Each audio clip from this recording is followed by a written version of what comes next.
Okay, thank you. We've all got to be relatively brief. It's a thrill to be with so many of you, and I'm really looking forward to the discussion. There's so many dimensions to this. I'm happy to make some introductory remarks. As Long said, Gordon Brown and I and Mohamed El-Erian, with a lot of help from a talented young guy named Reid Lidow, wrote a book. The publisher picks the title. It was really an attempt to try to understand some fairly rapidly changing conditions in various economies in the global economy. We found it initially when we were talking confusing, and we thought we would try to at least make a contribution to sort of sorting through these rather massive technological and structural transformations that appear to be underway. So I'm not going to spend a lot of time on the book, but just to introduce the kind of mental framework that we came up with. It seemed to us that what we're dealing with is the collision of three very powerful sets of forces that are creating both a certain amount of chaos, a massive amount of change, and some big challenges and opportunities in the global economy. And these three categories come under the heading shocks that seem to be coming, more or less continuously, high frequency, fairly severe, multiple sources, climate, pandemics, wars, sanctions, geopolitical tensions, and now, of course, we have Trump, and I will spend a little time on the early stages of the Trump impact in a little later on. But domestically, we have the decline of centrist politics in much of the developed world, very large changes in US policy, etc. Second set of forces are, I think, were a little harder to see, especially as we came out of the pandemic, because we had to sort through what was sort of a transitory set of disruptions from longer term things like aging, like declining productivity trends, like rising sovereign debt levels in a rising interest rate environment, and so on. And so we tried to focus a little bit on these sort of longer term, not easily reversible secular shifts in the global economy that were altering supply side conditions, reducing the elasticity of the supply side on the tradable side of economies, and probably making a contribution to inflation, which we had for the first time in 3 to 4 decades, after a long period where inflation wasn't much of a factor, and a decade or more after the great financial crisis, in which real interest rates were negative, and inflation remained below targets, and that suddenly, very suddenly, changed.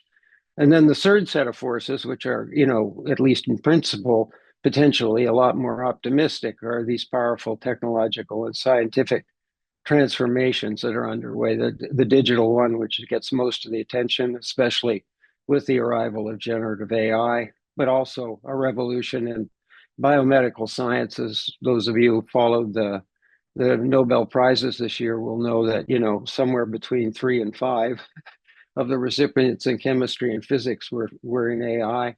And what that illustrates, of course, is that these revolutions and transformations are intersecting. So that was the intersection of, a version of artificial intelligence with biomedical science in the case of DeepMind. And there are related trends that have at least caught my attention. I mentioned a couple at the bottom. It seems to me, just to introduce the discussion, we're going to hear a lot more as the dialogue goes on. But all of the dimensions that I think of as sort of capturing the way globalization is organized and works are in a rapidly evolving condition. So trade in goods and services is responding to these shocks, to a striving for resilience, and overlay of national and economic security considerations, et cetera. Trade and services is high growth, and I think there's an open question about what its future is in the global trading system. Cross-border investment is starting to shift in multiple dimensions. There are new risk factors. Chinese entrepreneurs who are good at what they do, including manufacturing, are becoming foreign directors of investors abroad, spreading, as part of the pattern of diversification in global supply chains. And then we have the flows of technology and information, which people are trying to disrupt, although it's not easy. It's not easy to disrupt these in any kind of permanent way. And finally, we have, at least some restrictions on the movement of people, bilateral sanctions on various kinds of people, and then huge migration issues as well. So the way I think of it is we are in a kind of multidimensional transition from globalization patterns that we all learned about in the post-war period, which I characterize as, globalization based almost entirely, at least in the trade and goods, on efficiency and comparative advantage considerations, to something that's really quite different. And the transition's incomplete. I would call it highly uncertain, much more complex, partially fragmented, uh, a rise of regional trade, some of which is perfectly natural as a result of the emerging economy growth, but some of which is being forced by barrier sanctions and fragmentation. But what strikes me, and I highlighted this in the bold here, is a very striking pattern of diversification of supply networks and of final markets. That is, the players in the global economy are moving their supply chains around to increase resilience and avoid sanctions and line up with the rules of origin, but they're also diversifying their final markets. That is where they intend their products to be sold. And this is driven by, to some extent, the experience of the panic-induced supply chain chaos, but also the Ukraine war, the sanctions, the vulnerability to hostile external actions that has put the policy agenda in play. And so we have private sector risk mitigation that all by itself produces diversification. But it's interesting to note that we had episodes where single sources were a problem before, but it didn't really produce anything significantly different in global supply chains. They remained largely constructed, as I said at the top, on efficiency. But this time is different. And then we have, of course, the national security and economic security considerations, which is producing some version of home shoring, shifting stuff around, looking for reliable, or allies, trading partners, etc. And to some extent, there's protectionism sort of disguised under these other headings. I mentioned at the bottom a report I just read from the Hong Kong University of Science and Technology and it's Li and Feng with one I Institute on recent changes in global supply chains. A pretty detailed account of the diversification I just talked to. But this is just an example. But this kind of consideration where you have one single source for extreme ultraviolet technology and semiconductors, and one, maybe two, if you count Samsung in South Korea, sources of the most advanced semiconductors. This is simply not a stable configuration, and it won't last. And so that would be an example of what I'm talking about. This is a completely gratuitous slide, but it struck me. This is the World Economic Forum's account of where the big risks lie. and the first and only economic one comes in the sixth place. It's pretty clear this was done before the arrival of the Trump administration. And I imagine this would get shuffled around a little bit, although that's just a personal opinion. This again is, the breakthroughs that I think Chen Long and others are going to talk about are really stunning. And so this is just a compilation of them that I'll leave behind for anybody who's interested. They're just examples, but it is an important part of the story. And I think when we try to think about the evolution of global supply chains and the performance of markets, when you look out into the future, a global economy that is subject to these kinds of fragmentary disruptions and barriers, is likely to change its performance characteristics if these technologies start to impact the economy. So down on the bottom right, here's a paper I wrote about a year ago with James Manique at Google. We've come a long way since then, and things get out of date pretty fast. But it basically says what I think is people are starting to realize, which is there's just a huge extended surge in productivity that is a potential outcome of the application of artificial intelligence and not just Gen AI. But I think the timing on that is something like the end of this decade. And my prediction, for what it's worth, is that the breakthroughs in AI are going to show up first in the sciences, all of them, biomedical science, physics, almost anything you can think of. And the reason they'll show up there first is that the implementation in the economy just takes time. These are going to require massive changes in business models and the way people behave. I was watching the AI summit in Paris, and the gentleman who's the head of BCGX gave an interesting example. He has got a lot of software engineers under his under his organization, and they started to use GitHub for coding. And he said the first effect of that was essentially negligible because they were using GitHub sort of as autocomplete. And he said that doesn't help. And they changed that. So they got the software engineers essentially a tutor, one tutor for every 10 of them. And they started to use it to actually generate code, not in the autocomplete mode. And then they had a huge, at least as he reported, a huge increase in productivity. These I'm going to skip over these because these are well known. This is the pattern of trade in relation to global GDP, and you can see about 10 to 15 years ago that enormous pattern of increase leveled off. This shows up in there are lots of reasons for this. The growth of the emerging economies, big domestic markets, internal trade as opposed to external trade, and so on. If you look at the American, comes from a paper that we're just finalizing on a very detailed look at the structure of the American economy. But what you can see is that the manufacturing side of the American economy experienced an extended two-decade decline in employment, and then that stopped right around 2010, which more or less mirrors the picture that you just saw. This is how much of United States imports come from China. So that pattern is changing. These are the detailed composition.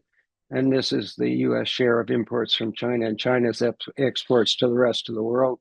And finally, you can see China's exports to GDP ratio hit a high point along about the same time. And then the domestic economy in China has grown so much that the tradable side is not as big as it once was. Let me conclude my remarks I'm going to try to talk now about Trump.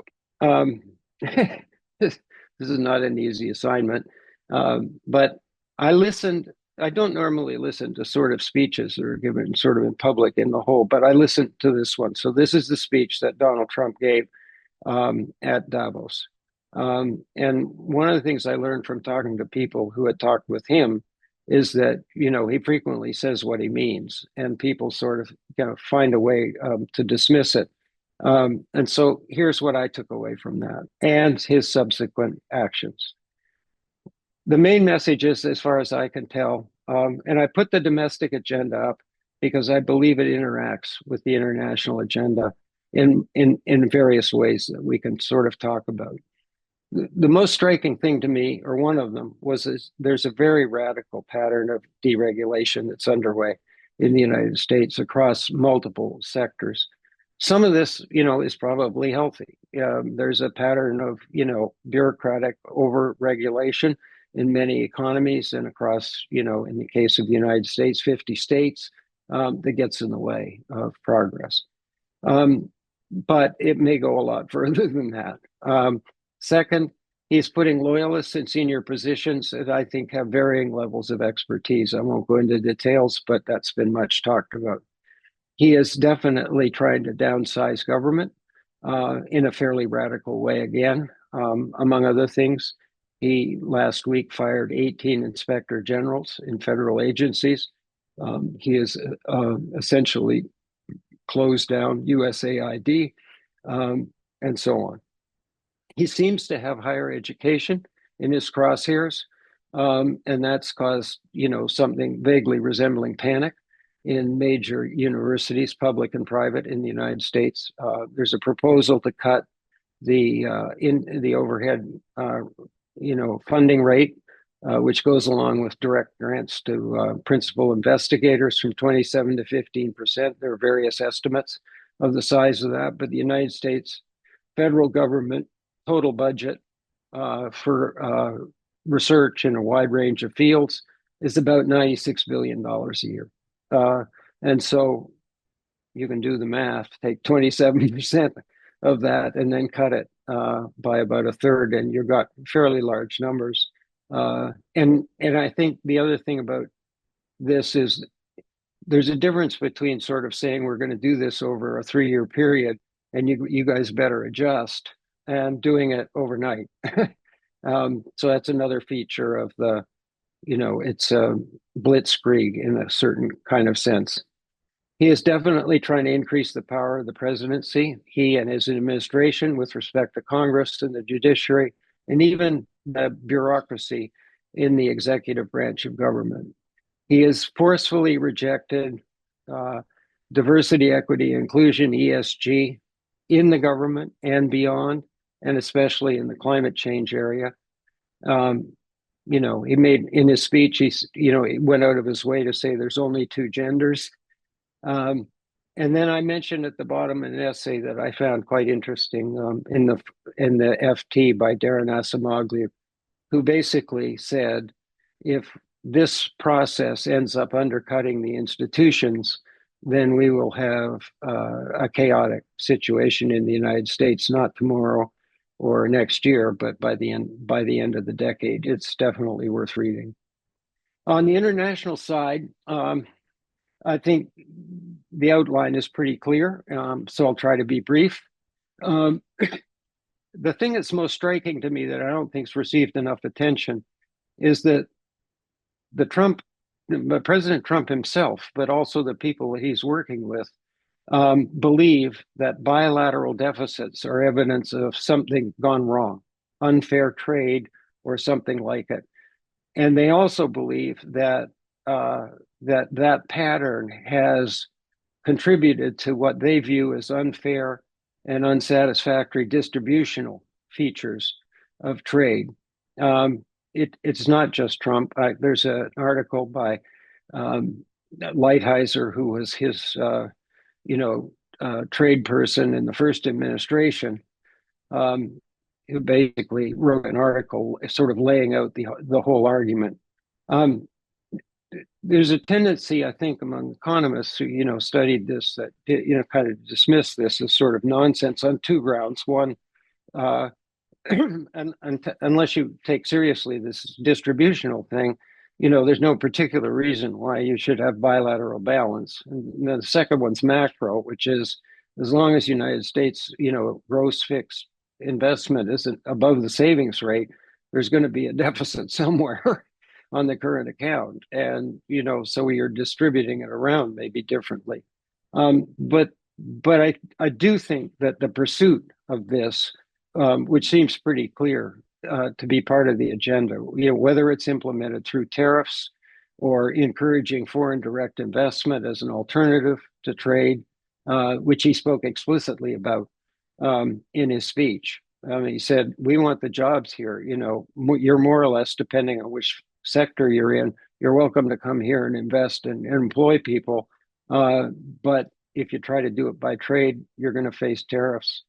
And this isn't entirely new, right? When in the 1980s, when Americans feared that the automobile industry would be damaged by Japanese competition, Reagan put quotas on Japanese imports. and the Japanese hit the quotas and then invested in manufacturing and assembling automobiles. So we'll see, but there is embedded in this is a kind of shift in patterns of trade that are mirrored in shifts in patterns of foreign direct investment. On a more negative side, Trump is completely uninterested in multilateral stuff. And so he's taken us out of the United States, out of the Paris Climate Accords, out of the World Health Organization. He shut down USAID, and I don't think they're done. And they will not be active participants in constructing, alternative versions of multilateralism that are fit for purpose in a very different world of the type I've been trying to describe.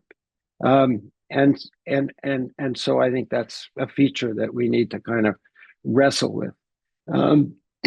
He has different postures. I mean, I think the thing that shocked people most wasn't that, he's a little antagonistic to China, because that's a continuation of what was going on in his first administration, and the Biden administration did not change that in any material way, and indeed added to it in the form of restrictions on various kinds of technology and products that are used to support them that everybody knows about. But he has threatened Europe and Canada and Mexico, his two neighbors to the north and south. I can tell you, as somebody who grew up in Canada, that Canadians were just shocked to the extent that Canadians who tend to be a little bit laid back can be shocked at all.